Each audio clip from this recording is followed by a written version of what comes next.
사도행전 2장 1절부터 13절까지 읽겠습니다. 사도행전 2장 1절로 13절까지 성경책을 갖고 다니면 범사의 복을 받습니다. 교독하겠습니다. 오순절날이 이미 이름에 그들이 다 같이 한 곳에 모였더니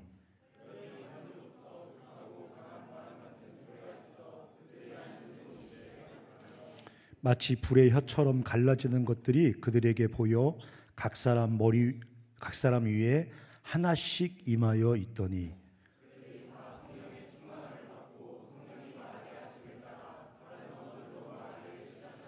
그때 경건한 유대인들이 천하 각국으로부터 와서 예루살렘에 머물러 있더니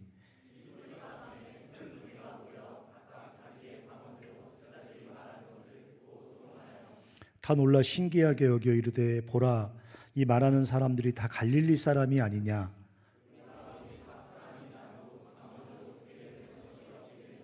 우리는 바데인과 메데인과 엘람인과 또 메소보다미아, 유다와 갑바도기아, 본도와 아시아,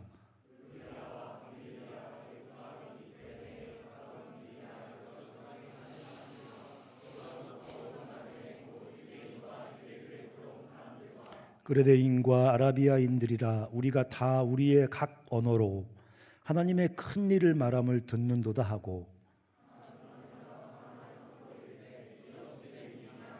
같이 읽겠습니다. 또 어떤 이들은 조롱하여 이르되 그들이 세술에 취하였다 하더라.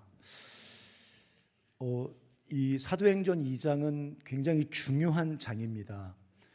교회 역사 속에 성령이 공식적으로 세상에 임하신 날입니다.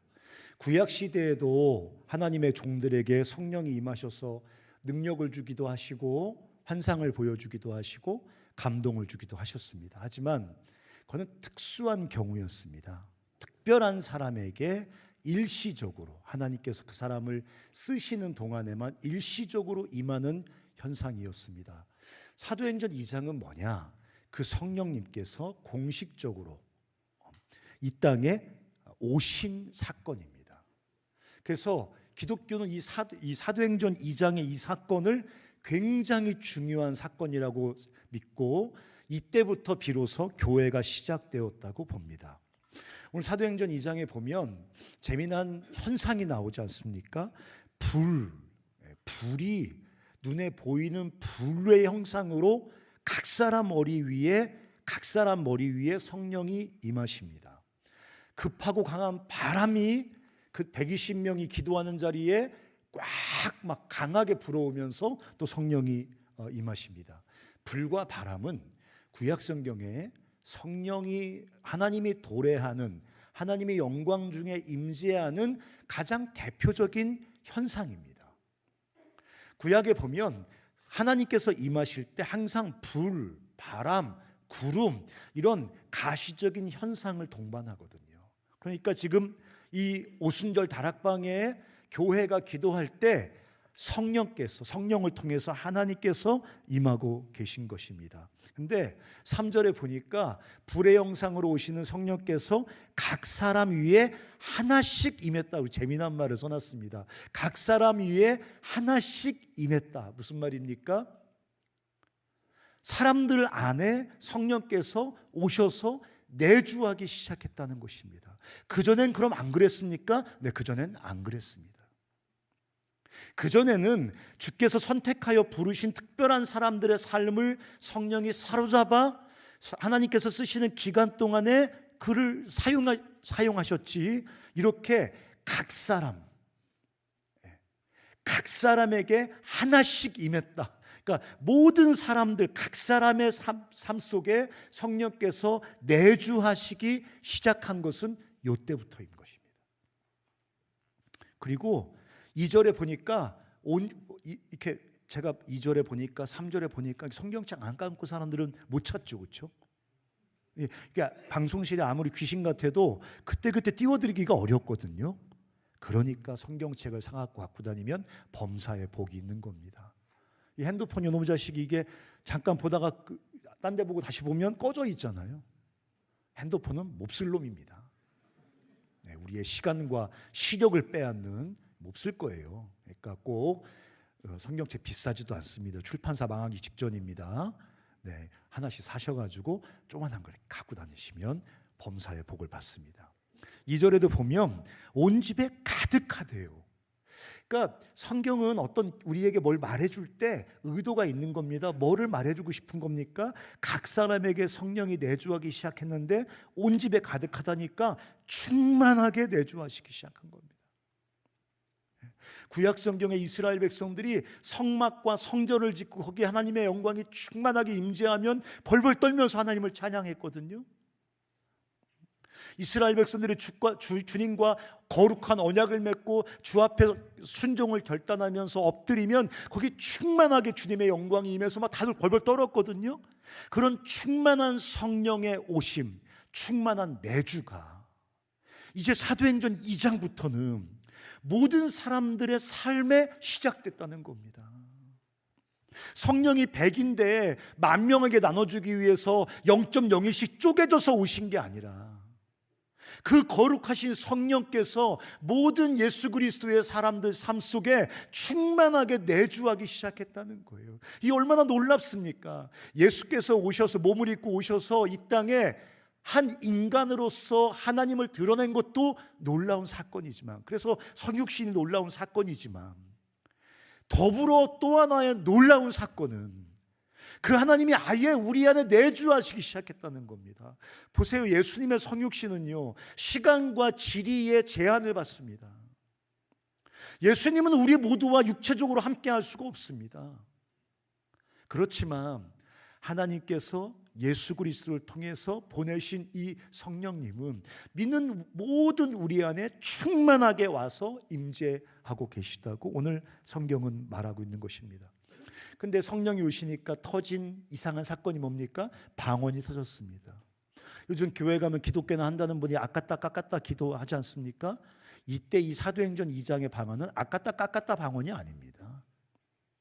외국어로 정확하게 요즘 말로 말하면 영어로, 독일어로, 불어로, 러시아어로, 중국어로, 일본어로 정확히 그 예루살렘의 오순절이라는 중요한 명절에 몰려온 세계 각국, 그 당시에 그게 세계인 거예요.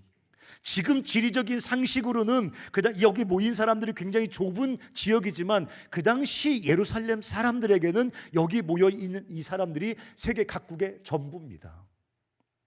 거기 몰려든 수많은 나라 사람들의 말로, 그들의 언어로 하나님의 큰 일을 말하기 시작하는 거예요. 복음을 말하기 시작하는 겁니다. 이게 뭐를 말하는 겁니까? 단순히 마가다락방에 모여있는 120명의 예루살렘 교회 성도들만이 아니라 온 천지 모든 족속에 예수 믿는 모든 사람들에게 이제 성령이 내주하기 시작한다는 거예요. 그게 지금 사도행전 2장의 사건입니다. 17절에 아주 재미난 구절이 써 있습니다. 2장 17절에 보면 제가 읽어드릴게요. 저기 써 있네요. 한번 읽어볼까요? 시작. 네 곳까지. 뭐라고 써 있습니까? 모든 육체에 부어준다고 했습니다. 내 영을, 하나님의 성령을 모든 육체를 입고 삽니다. 우리가 몸을 가지고 삽니다. 모든 몸을 가지고 살아가는 모든 육체에게 하나님께서 당신의 성령을 부어주시겠다고. 이게 사도행전 2장의 성령이 이 땅의 모든 사람들에게 내주하기 시작한 사건입니다. 이 성령의 도래, 성령의 오심은 목적이 있지 않겠습니까? 그렇죠? 목적이 있지 않습니까? 그 목적은 뭐냐면 이 땅을 살아가는 모든 사람들에게 새로운 생명의 길을 열어주기 위해서 오신 겁니다.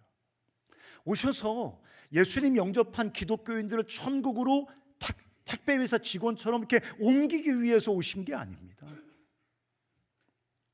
성령이 이 땅에 오셔서 모든 육체, 이 땅을 육체로 살아가는 우리들 안에 오신 것은 이 땅을 살아가는 우리들에게 이전에 없었던 전혀 새로운 생명의 길을 열어주시기 위해서, 전혀 새로운 생명으로 살아가는 삶을 우리에게 주시기 위해서 성령께서 오셨다고 말씀하고 있는 것입니다. 자, 그게 뭘까? 성령께서 우리 안에 오셔서 우리에게 주시는 새로운 삶이라는 게 뭘까? 그러면서 본문은 아주 중요한 얘기를 하기 시작합니다. 한번 읽어볼까요? 24절 한번 읽어보겠습니다. 자, 시작.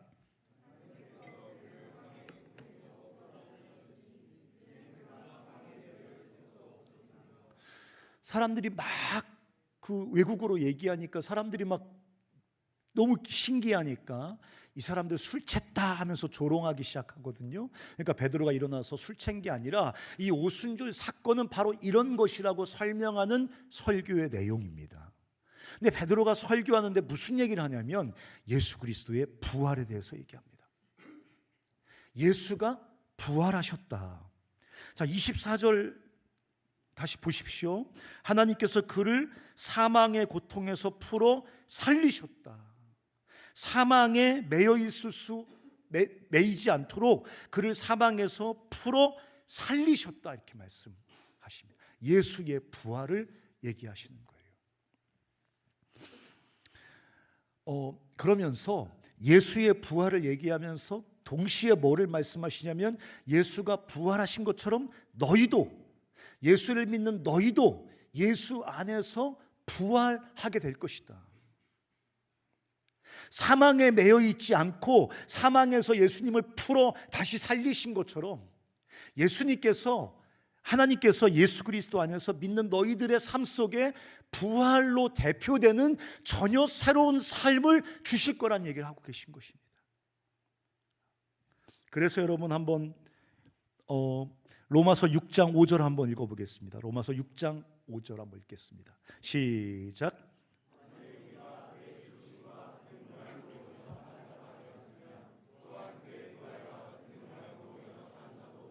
네, 지금 베드로가 설교하면서 예수가 부활했습니다. 그 부활은요, 우리가 이 땅을 살아가면서 사람들에게 복음을 전할 때 하나의 표적으로서 예수 부활했어, 그러니까 기독교가 짱이야. 어떻게 죽은 사람이 살아날 수 있어? 에이, 죽은 사람이 살아났어. 예수 부활은 역사적인 사실이야. 그런 거 싸우라고 예수께서 부활하신 거 아닙니다. 보라, 기독교는 짱이야. 부활했잖아. 죽음도 이기고 부활했잖아. 그렇게 말하라고 예수께서 부활하신 게 아닙니다. 오늘 성경을 읽어보면 예수의 부활은 우리에게 주시는 하나님의 선물의 예시입니다. 그래서 지금 뭐라고 말하고 있습니까? 그의 죽으심과 같은 모양으로 연합한 자 되었으며 또한 그의 부활과 같은 모양으로 연합한 자가 되리라. 예수가 부활한 것처럼 예수 믿는 사람도 부활하게 될 것이라는 얘기를 하는 것입니다. 근데 이 말은 나중에 주님 다시 오실 때 우리가 영광스러운 몸을 입고 다시 주님께로 이렇게 주님과 하나가 되는 그 부활만을 말하는 게 아니라 예수를 믿은 순간부터 부활의 능력으로 우리 삶 가운데 새롭게 시작되는 새로운 생명과 새로운 삶을 말하는 것입니다. 예수를 부활케 하신 하나님의 능력이, 예수를 부활케 한 그 새로운 생명이, 예수를 부활케 한 그 하나님의 놀라운 능력이 우리 삶 가운데 성령을 통해서 부어져서 우리 삶 가운데 죽음을 이기고 새로운 생명, 새로운 부활의 삶을 살게 하신다는 것이 오늘 본문이 말하고 있는 하나님의 약속인 것입니다. 하나 더 읽어볼까요? 자, 26절 오늘 본문의 26절 한번 읽어보겠습니다. 시작.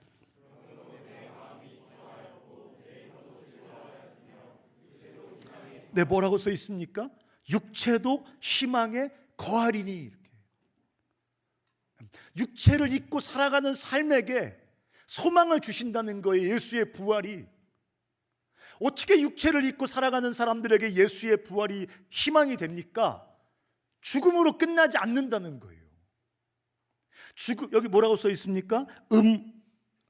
그러므로 내 마음이 기뻐하였고 내 혀도 즐거워하였으며 육체도 희망에 거하리니. 27절 한번 읽어보실래요? 시작.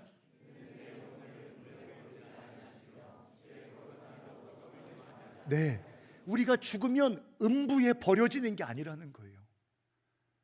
그 시커먼 누구도 알 수 없는 그 흑암과 무지의 어떤 그 캄캄한 음부로 상징되는 그 어둠 속으로 우리의 존재가 버려지는 게 아니라는 것입니다. 또 뭐라고 써 있습니까? 내 영혼을 음부에 버리지 아니하며 주의 거룩한 자로 뭐 하지 않습니까? 썩어버리지 않습니다. 그러니까 죽음으로 우리가 음부에 버려지고 우리 몸이 그냥 썩어져서 그냥 죄로 화한 채로 그렇게 우리 인생의 이야기가 종결되지 않는다는 얘기를 하는 겁니다. 그래서 모든 육체에게 희망을 주시는 겁니다. 예수의 부활이 죽음으로 끝나지 않는 겁니다. 어찌되든지 모른 채 그냥 내 삶이 죄로 변하는 게 아닌 겁니다. 예수의 부활은 우리 이야기가 어디로 흘러가는지 명백하게 보여주신 겁니다. 우리도 주님 다시 오시는 날 영광스러운 몸으로 부활하게 될 것입니다. 근데 그게 전부가 아니라는 겁니다. 그래 나중에 부활할 거야, 그게 아니라 그 부활의 생명, 새로운 생명, 죽음으로 끝나지 않는 그 생명이 오늘 우리 안에 오신 성령을 통해서 오늘 우리 삶 속에 새로운 삶으로 작동하기 시작한다는 얘기를 하고 있는 겁니다. 지금 온갖 세계에서 온 사람들의 말로 막 성령에 사로잡혀서 이 120명의 제자들이 막 하나님의 큰 일을 말한다고 써 있는데 하나님의 큰 일이 뭡니까? 예수 그리스도의 부활하신 예수 그리스도처럼 부활의 첫 열매가 되신 예수 그리스도처럼 그분과 동일하게 우리 삶 속에 그 새로운 생명, 부활의 생명이 작동하기 시작했고 성령 안에서 결국 주님 오시는 그날에 영광스러운 몸의 부활로 완성될 거라는 하나님의 크신 일을 지금 방언을 통해서 말하고 있는 거예요. 그러니까 오늘 우리가 읽었던 26절처럼 육체도 희망에 거합니다. 육체로 살아가는 우리 삶에 희망이 있는 겁니다. 여러분, 여기 몸이 아픈 분들 계시지 않습니까? 저도 몸이 아픕니다. 이러다가 나서 할렐루야 하는 사람도 있겠지만 이러다가 주님 그만 이 땅에서 삶을 마감하는 사람도 있겠죠. 그렇죠? 질병이 있습니다. 우리가 죄와 어떤 그 실패가 있습니다. 우리 육체를 입고 이 땅을 살아가는 삶의 특징이 그겁니다. 죄가 있고 결핍이 있고 불완전이 있고 갈등이 있고 긴장이 있고 실패가 있는 겁니다. 그게 이 땅을 육체를 입고 살아가는 육체로 살아가는 삶, 모든 육체의 본질적인 정체입니다. 근데 그래서 절망할 수밖에 없고 그냥 죽어버리고 싶은 마음이 막 날마다 일어나고 어떤 희망과 소망도 없이 그저 이 땅에서 견디고 살아가는 것이 그냥 전부인 것처럼 살아갈 수밖에 없는 모든 육체들에게 성령께서 오셔서 예수 그리스도의 부활을 통해 희망을 주신다는 거예요. 육체로 희망에 거하게 하리니. 28절 한번 읽어볼까요? 자, 시작.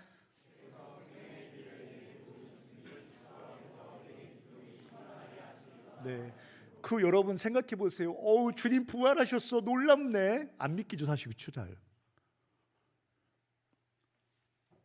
이렇게 그냥 대충 이렇게 주님 부활하셨어, 믿겨요, 이렇게 하면 말할 수 있거든요. 근데 진지하게 집에 똑바로 앉아가지고 나 혼자 책상에 앉아가지고 정말 주님 부활하셨을까? 이렇게 생각 안 하는 게 건강에 이롭습니다. 어떻게 부활? 생각 잘 안 해요. 생각하려고. 에이. 그러니까 생각해서 결론에 다다를 수 있는 게 아니라 믿음의 영역이잖아요. 믿음으로밖에 받아들일 수 없는 거 아닙니까? 근데 우리가 예수의 부활을 믿는단 말이에요. 나중에 주님 오셨을 때 우리의 몸도 영광스럽게 부활할 걸 믿어요. 그렇다면 그 부활의 능력, 그 죽음을 이기는 부활의 능력은 도대체 우리 삶에 오늘 어떻게 작동하는 걸까요? 성경에도 맨 나중에 멸망받을 원수는 죽음이다 이렇게 써놨거든요. 하나님도 죽음을 우습게 보지 않았습니다. 하나님도 죽음을 쉽게 보지 않았습니다. 우리가 무서워하는 그 육체의 죽음을 주님도 결코 쉽게 보지 않았어요. 맨 나중에 하나님께 멸망받을 원수는 죽음이니라 성경에 써 있단 말이에요. 죽음은 강력한 거예요. 죽음이 우리 일상에 살아있는 오늘 우리의 삶에 뿜어내는 그런 모든 그 불쾌하고 부정적이고 악하고 고통스러운 기운은 그 쉬운 게 아니에요. 근데 주님께서 예수 그리스도 안에서 그 죽음을 깨뜨리고 예수와 예수 안에 있는 우리들에게 예수님을 부활케 하셨고 우리에게 그 부활을 약속해 주셨단 말이에요. 예수님이 첫 열매예요. 첫 열매. 예수님처럼 우리가 부활하게 될 거예요. 근데 도대체 그 죽음의 권세를 깨뜨린 그 하나님의 그 생명의 능력, 부활의 능력은 오늘 내 삶에 어떻게 작동하는 겁니까? 여기 써 있잖아요. 주께서 생명의 길이란 말이에요. 우리 삶을 그 부활의 능력이 생명의 이야기로 써가신다는 거예요. 우리 삶을 생명의 길로 만든다는 거예요. 뭐라고 써 있습니까? 마지막에 기쁨이 충만. 그러니까 기쁨의 충만으로 상징되어지는 그 생명의 이야기, 생명의 길로 우리 삶의 길을, 삶의 이야기를 만들어 버리신다는 거예요. 그게 부활의 능력이에요. 무슨 뭐 죄 끊고 담배 끊고 술 끊고 뭐 주님이 여러분 담배 끊고 술 끊는 데 관심 많을 것 같아요? 담배 처먹고 술 처먹느라고 돈 다 써가지고 헌금 안 내는데 관심 있으시겠지. 나중에 담배 핀 이거 개수만큼 귀신되게 만든다 뭐 그렇게 설교하는 목사님도 계시더라고. 그거 왜 안 남아날 것 같은데 이게 술 마신 잔수만큼 귀신되게 만큼 뭐 이렇게 한다 그럴까. 많이 먹어? 누가?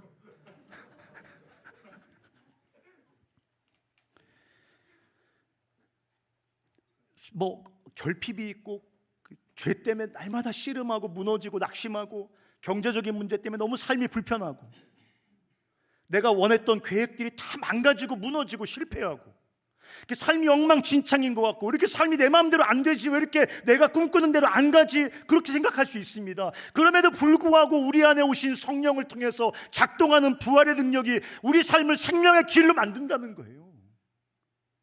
우리 삶을 생명의 이야기로 만든다는 거예요.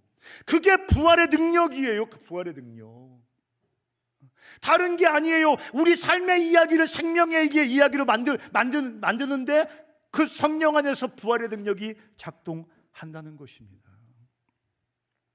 그것이 육체로 이 땅을 살아가는 우리 삶의 희망입니다. 음부와 썩음으로 죽음으로 귀결되는 삶이 아니라 나중에는 안 죽고 부활할 거야. 그게 기독교의 메시지야?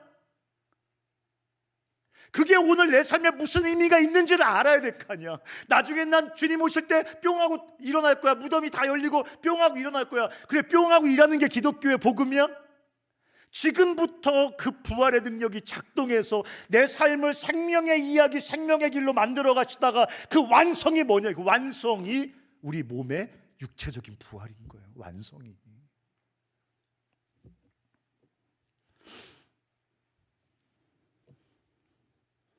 우리 안에 계신 성령을 통해서 그리스도 안에서 성부 하나님이 그 일을 이루신다는 거예요. 35, 36절 한번 읽어볼까요? 35, 36절 시작.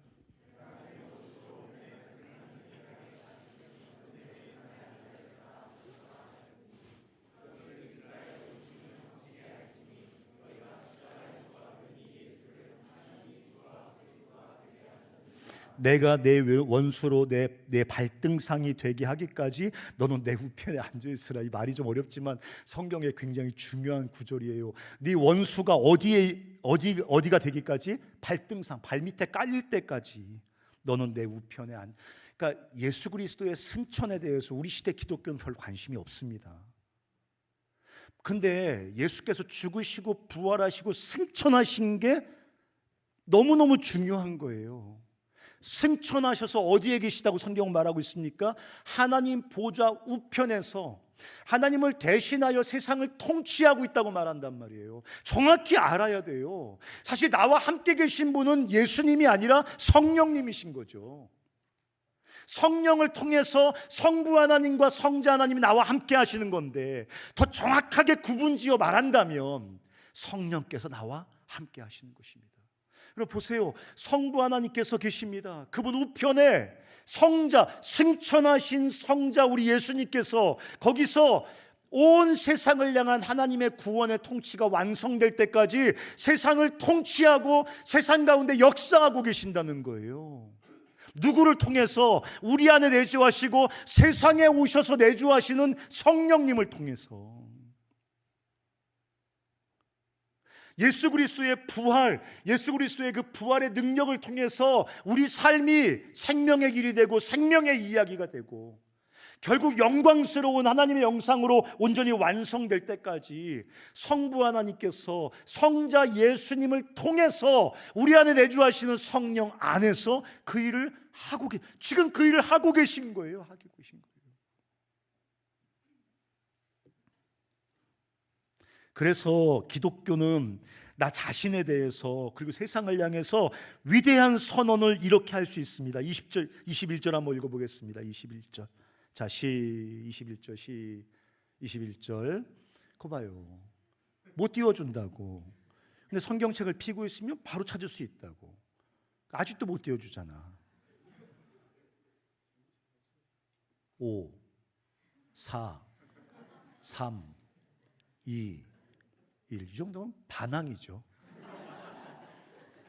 21절, 뭐 먹으라는 건데 17, 18절, 21절이 되니까 21절.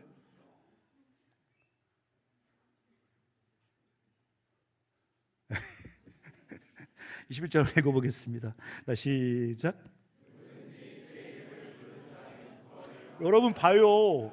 누구든지 주의 이름을 부르는 자는 구원을 얻을 것입니다. 기독교가 그래서 이 말을 할 수 있는 거예요. 성령 안에서 이 땅에 부활의 능력이 작동하고 있기 때문에 죽어있는 사람들, 깨져있는 사람들, 소망 없어 보이는 사람들, 죽음을 앞두고 있는 사람들, 경제적인 결핍 때문에 탄식하는 사람들, 절망에 있는 사람들, 우울증 걸린 사람들, 모든 사람을 향해서 우리가 담대히 선포할 수 있는 거예요. 누구든지 주의 이름을 부르는 자는 구원을 얻을 것입니다. 왜? 이 땅에 오신 성령 안에서 예수를 죽음에서 부활케 하신 그 능력이 작동하고 있거든요. 누구에게나 말할 수 있어요. 누구에게나. 그래서 이 복음을 가지고 흑인들이 일어난 겁니다. 마치 사회의 버러지처럼 태어날 때부터 세뇌가 되어서 우린 저주받은 인종이야, 그냥 노예로 살아갈 수밖에 없는 인종이야, 우리는 그냥 저 백인 주인들 밑에서 짐승처럼 살 수밖에 없는 인종이라고 생각하고 그 사망의 권세 아래 살아가던 사람들에게 복음이 들어오니까, 성령이 들어오니까, 성령 안에서 부활의 능력이 작동하기 시작하니까 이 사람들이 일어나서 그 비천한 자기들의 인생 가운데 하나님의 그 쓰여지는 생명의 길을, 생명의 이야기를 믿고 믿음으로 나가기 시작하지 않습니까? 여성들의 인권이 회복된 지가 얼마 안 됐습니다. 그것도 복음이 선포되어지니까 여성들이 마치 남성들의 부속물처럼 그렇게 여겨지던 긴 인간 역사 속에 그 어둠을 깨뜨려 버리고 여인들이 일어나서 구원을 경험하지 않습니까? 제가 기독교를 향해 가장 갖고 있는 불만은 뭐냐면 모든 하나님의 선물을 기독교의 교리로 만들어 버렸다는 거예요. 구원도 그냥 기독교인들이 그냥 기독교인들만 갖고 노는 무슨 기독교인들을 위한 선물, 기독교의 교리처럼 만들어 버렸어요. 구원은 세상 모든 사람들을 향한 하나님의 선물입니다.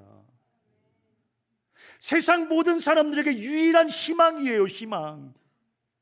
여기 구원이라는 것은 남미 사람들에게선 가난해서 일으키는 게 구원입니다. 여성들에게는 그 긴 역사 속의 억압을 깨뜨리고 일어나는 게 구원입니다. 흑인들에게는 그 백인들의 억압을 떨치고 일어나는 게 구원인 겁니다. 뭔 놈의 구원이 내 새에 천국 가는 것만 얘기하고 오늘 우리 삶의 자리에서 생명의 길을 말하지 않으면 그건 기독교가 완전히 잘못 이야기하는 거예요. 그래서 누가복음에 보면 복음에 대해서 뭐라고 말하냐면 온 백성에게 미칠 큰 기쁨의 소식이랍니다. 우리가 복음을 왜 전하죠? CCC 한 명 다 데리고 오려고? 두당 돈 받습니까? 간 사람들이 칭찬해 주시나요? 무슨 의미가 있습니까? 간 사람들이 칭찬하는 게. 우리 왜 복음을 전하는 거죠?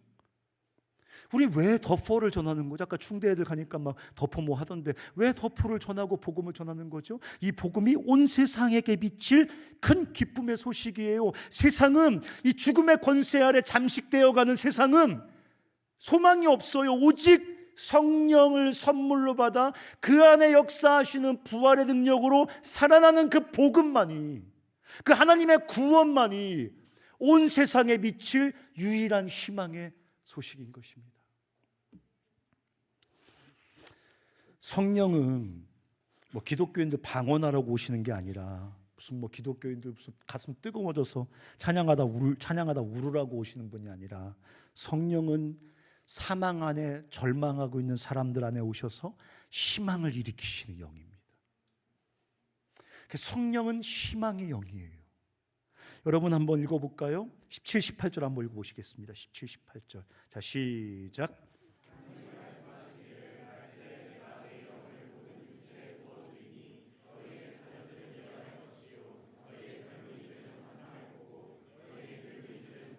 네, 여기 뭐라고 써 있습니까? 말세에 주님의 영 성령이 오시면 우리가 예언하고 환상하고 환상을 보고 꿈을 꾼다는 거예요. 기독교인들 특기 있지 않습니까? 이렇게 이런 말씀을 읽으면 그냥 맞아, 성령 받아서 교회 안에서 방언해야지, 예언해야지, 환상 봐야지, 꿈꿔야지, 이렇게 모든 하나님의 선물을 왜곡시켜 버립니다. 교리로. 이건 그런 얘기를 하는 게 아닙니다. 하나님께서 내 영을 모든 육체에게 부어주리니 사람들이 예언하고 환상하고 꿈, 예언과 환상과 꿈은 하나님과 그분의 일하심을 아는 구약적 방법입니다. 뭐라는 거예요? 마지막 시대에 성령께서 오실 텐데, 성령께서 바람으로 오실 텐데, 그러면 사람들이 하나님과 그분의 크신 구원의 계획을 깨닫고 그 마음속에 죽음 같은 절망을 깨뜨리는 희망이 막 일어날 거라는 거예요. 그렇잖아요. 성경 읽어보세요. 이 복음서 읽어보세요. 그 절망적인 인생들, 그냥 사회의 쓰레기처럼 아웃사이더였던 인생들, 아무런 희망도 없던 인생들이 예수 그리스도 만나니까, 성령의 바람이 불어오니까 사람들이 일어나서 하나님 안에서 자기 인생에 대한 새로운 희망과 소망을 갖지 않습니까? 그게 성령이 말세에 오셔서 우리 가운데 하시는 일이라는 거예요. 예언을 하고 꿈을 꾸고 환상을 볼 것이다. 환상이 보입니다. 뭐가 보입니다. 그런 게 아니라 하나님과 그분의 놀라우신 일을 우리가 깨닫게 되면서 우리 삶 속에 죽음 같은 절망을 깨트리는 희망이 일어나기 시작한다는 것입니다. 성령은 우리 마음속에 희망을 불러일으키는 바람입니다. 성령이 우리 안에 역사하면 우리 안에 희망이 생깁니다. 간생 우리가 다 희망 갖고 있지 않습니까? 우리가 천국 희망 다 갖고 있습니다. 아니요. 진짜 천국의 희망과 소망을 가지고 있는 사람들은 오늘 내가 직면하는 절망과 그 캄캄한 낙심을 이겨냅니다. 그게 천국 소망인 것입니다. 나중에 천국에 갈 수 있다는 어떤 교리적인 지식을 기독교는 소망이라고 말하지 않습니다. 그런 걸 내가 나중에 천국 갈 거라고 자기 확신이 우리를 천국에 들여보내질 줄도 전 잘 모르겠습니다. 천국의 소망이라는 것은, 부활의 소망이라는 것은, 하나님께서 우리에게 주신 소망이라는 것은 오늘 내 삶이 육체를 입고 이 땅을 살기 때문에 어쩔 수 없이 죄와 불의와 실패와 결핍과 질병과 갈등을 직면하고 살아갈 수밖에 없지만, 그 고통스러운 낙심을 이기고 주께서 내 삶의 이야기를 생명의 이야기로 만드신다는 그 소망이 내 안에서 일어나는 것, 그게 기독교가 말하는 소망이라는 것입니다. 우리가 성령 안에서 일어나서 다시 우리 삶에 대한 희망과 소망을 품어야겠습니다. 우리 삶은 음부에서 썩어버리는 그런 이야기로 흘러가지 않을 겁니다. 우리 삶의 길은 그냥 음부에서 썩는 그렇게 삶의 길이 흘러가지 않을 것입니다. 생명의 이야기, 충만한 기쁨의 이야기, 영광스러운 부활의 이야기가 우리 삶에 쓰여질 것입니다. 비록 우리가 언젠가 주님 오시기 전에 죽는다면 죽겠죠. 목사가 되니까 장례식을 제가 어제도 잠깐 간사람들 얘기했는데 제가 엄청 웃긴 실수를 한번 했습니다. 장례식 이제 하도 많이 다니니까 가서 이제 말이 이게 이제 멘트, 이제 직업적 멘트가 됐잖아요. 아이고 자매님, 주님의 외로가 함께 하시기를 기도하겠습니다. 이게 아주 그냥 가면 그냥 장례식장 가면 딱 손잡고 딱 한 45도 인사한 다음에 자동으로 나오거든요. 아유, 우리 아저씨를 먼저 보내서 얼마나 마음이 아프십니까? 할아버지 얼마나 먼저 보내서 얼마나 마음이 아프시기 이제 자동으로 쫙쫙 나온단 말이에요. 그날도 제가 그 장례식을 갔는데 너무 피곤할 때 아침에 막 달려갔거든요. 근데 거기가 어떤 집이냐면 제가 아는 제자의 오빠가 돌아가셨어요. 겨우 믿고 돌아가시긴 하셨어요. 얼마나 감사해요. 그래서 막 오빠가 돌아가셨어요. 그러니까 거기 누가 있어요? 엄마가 계세요. 엄마. 그 엄마도 우리 교회 권사님인데 난 그날 처음 봤어요. 제가 교회 협동 목사다 보니까 권사님들을 잘 몰라, 큰 교회다 보니까. 그래서 이제 가가지고 조문을 한다고 이제 우리 그 돌아가신 그 동생한테 아유 오빠 보내고 얼마나 마음이 아프냐, 내가 기도할게. 그리고 옆에 보니까 이제 그 엄마가 계신 거예요. 근데 제가 정신이 없어서 아유 아저씨 보내고 얼마나 마음이 아프십니까?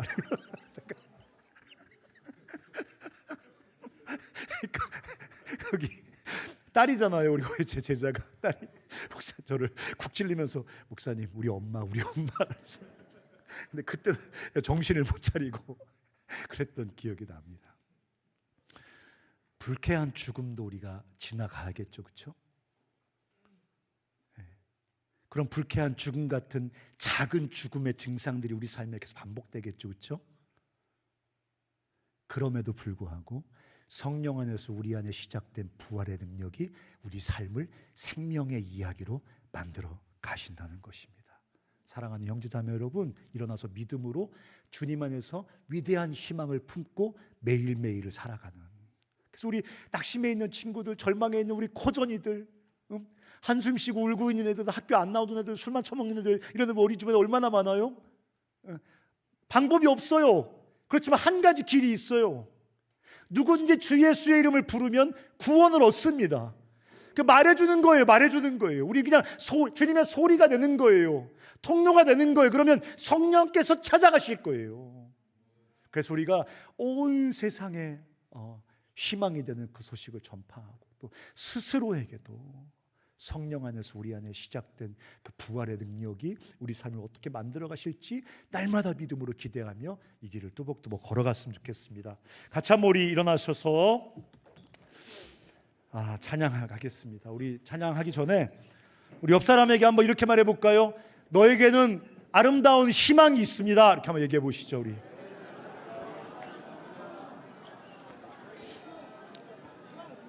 그렇게 방언하듯이 얘기하면 아무 효과가 없어. 우리 옆 사람, 우리 그래도 아는 사람들일 거 아닙니까? 우리 옆 사람 바라보면서 주님 안에서 너의 삶에는 찬란한 희망이 있습니다. 이렇게 한번 말해주세요.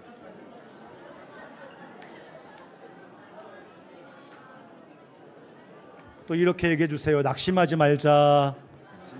절망하지 말자. 네.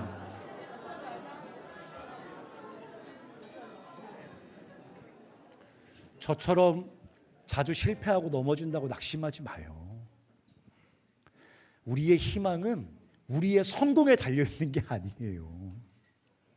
내 성공 가능성 때문에 내가 희망을 품고 살았던 거 아니에요. 나를 둘러싸고 있는 환경 때문에 내가 희망을 품었던 것도 아니에요. 계속 실패할 거예요.